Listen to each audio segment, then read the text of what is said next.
ఏపీలో పాలనపై దృష్టి పెట్టారు సీఎం చంద్రబాబు. జిల్లాల ప్రక్షాళన మొదలుపెట్టారు. గత ప్రభుత్వంలో ఆరోపణలు ఎదుర్కొన్న పలువురు ఐఏఎస్ అధికారులను జీఏడీకి అటాచ్ చేసింది చంద్రబాబు సర్కార్.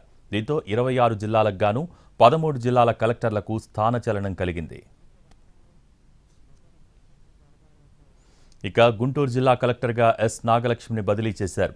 ప్రస్తుతం గుంటూరు జిల్లా కలెక్టర్ వేణుగోపాల్ రెడ్డిని జీఏడీలో రిపోర్ట్ చేయాలని ఆదేశించారు. విశాఖ కలెక్టర్ మల్లికార్జునను కూడా బదిలీ చేసింది ప్రభుత్వం. మల్లికార్జునను జీఏడీకి రిపోర్ట్ చేయాలని సీఎస్ నీరబ్ కుమార్ జారీ చేసిన ఉత్తర్వుల్లో తెలిపారు. విశాఖలో భూ కేటాయింపులు, వివాదాస్పద నిర్ణయాల్లో కీలకంగా వ్యవహరించారని మల్లికార్జునపై ఆరోపణలున్నాయి. మాజీ సీఎస్ జవహర్ రెడ్డి భూ దోపిడీకి సహకరించారని, విశాఖలో అసైన్డ్ ల్యాండ్ స్కామ్లో మల్లికార్జున్ పాత్ర ఉందని ఆరోపణలున్నాయి. దీంతో అతన్ని జీఏడీలో రిపోర్ట్ చేయాలని ఆదేశించిన ప్రభుత్వం విశాఖ కలెక్టర్గా ప్రస్తుతం విశాఖ జేసీకి అదనపు బాధ్యతలు అప్పగించింది.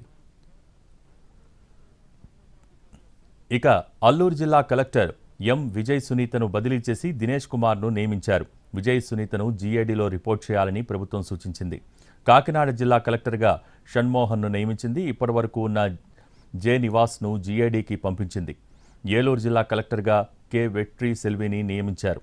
ప్రసన్న వెంకటేష్ను జీఏడీకి పంపించారు. తూర్పుగోదావరి జిల్లా కలెక్టర్గా పి ప్రశాంతిని నియమించారు. ప్రస్తుతం అగ్రికల్చర్ మార్కెటింగ్ శాఖలో విధులు నిర్వహిస్తున్న ప్రశాంతి ఎన్నికల సమయంలో రాజకీయ ఒత్తిళ్లకు తలగ్గకపోవడంతో ఆమెను బదిలీ చేశారని ప్రచారం జరిగింది. ఇక ఇప్పటివరకు ఉన్న మాధవీలతను జీఏడీలో రిపోర్ట్ చేయాలని ప్రభుత్వం ఆదేశించింది. ఉమ్మడి కృష్ణా జిల్లా జేసీగా ఉన్న సమయంలో మాధవీలతపై భారీ అవినీతి ఆరోపణలున్నాయి. మాజీ మంత్రి కొడాలి నాని అక్రమాలకు వత్తాసు పలికారని మాధవీలతపై అభియోగాలున్నాయి. అలాగే అమరావతి రైతుల పాదయాత్రను తూర్పుగోదావరి జిల్లాలో మాధవీలత అడ్డుకున్నారు.